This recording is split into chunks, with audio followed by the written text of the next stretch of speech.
खबरों के निष्पक्ष विश्लेषण के लिए सब्सक्राइब करें Jantantra TV and press the bell icon. Never miss any update. Party के राष्ट्रीय अध्यक्ष जेपी नड्डा ने प्रदेश के पार्टी नेताओं के साथ वर्चुअल मीटिंग की और चुनावी रणनीति को लेकर चर्चा की। तो बीजेपी के राष्ट्रीय अध्यक्ष ने पार्टी नेताओं को निर्देश दिया कि जब तक बिहार कोरोना और बाढ़ का सामना कर रहा है तब तक कोई भी नेता और प्रवक्ता चुनावी चर्चा नहीं करेगा।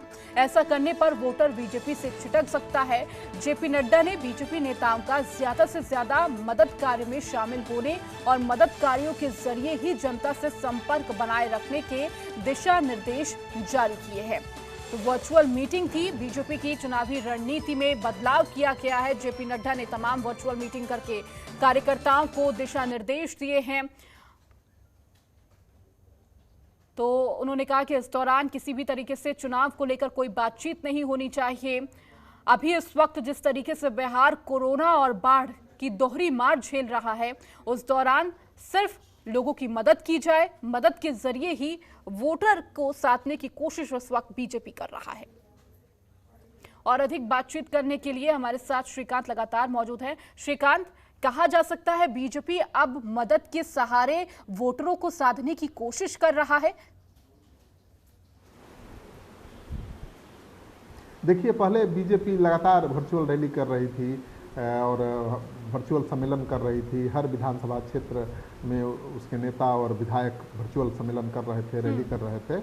उसको लेकर विपक्ष सवाल भी उठा रहा था लगातार कि बीजेपी एक बड़ी पार्टी है, उसके पास साधन संसाधन बहुत ज़्यादा है और वो एज ले रही है चुनाव प्रचार करके।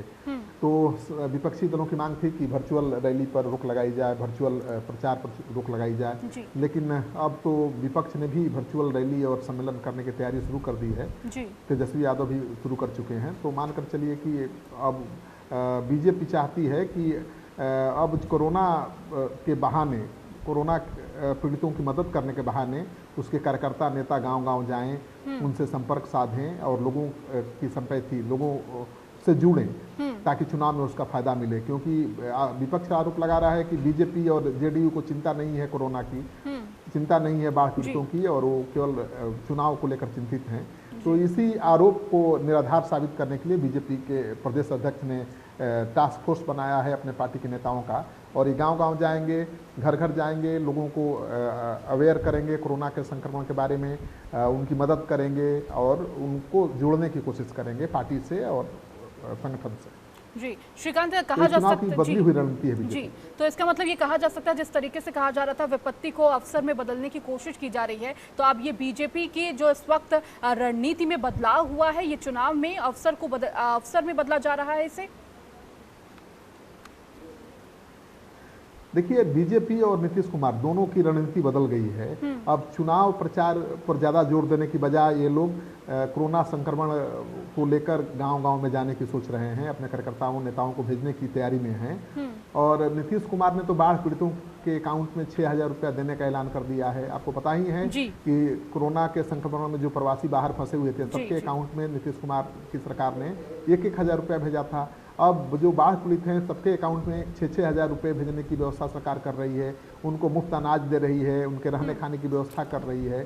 तो नीतीश कुमार हमेशा बाढ़ को, चुनौती को अवसर में बदलने की कोशिश करते रहे हैं। तो नीतीश कुमार और बीजेपी दोनों की कोशिश है कि जो बाढ़ और संक्रमण की चुनौती है उसको अवसर में बदला जाए, चुनावी अवसर में। और अभी सरकार में है नीतीश कुमार, कुछ भी कर सकते हैं, पार्टी को तो कुछ करना नहीं है, सरकारी खजाने से ही खर्च करना है।